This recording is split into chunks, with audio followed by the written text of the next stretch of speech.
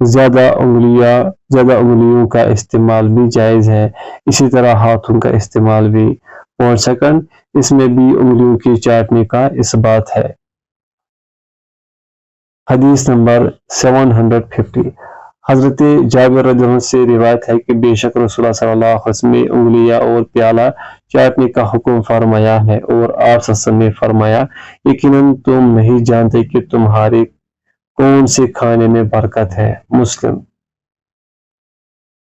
فوائد، اس میں انگلیاں اور برکت چاٹنے کی حکمت کا ذکر ہے کہ کھانے والے کو پتہ نہیں کہ اس نے جو کچھ کھایا ہے اس میں برکت ہے یا جو اجزاء اس کی انگلیوں میں یا کھانے کے برتنوں میں رہ گئے ہیں ان کے اندر ہے، اس لیے ان اجزاء کو ضائع نہ کیا جائے بلکہ انہیں بھی چاٹ کر اپنی خوراک میں شامل کر لیا جائے۔ ممکن ہے انہی میں برکت ہو اور وہ انسان کی صحت و قوت کے لیے زیادہ مفید ہو۔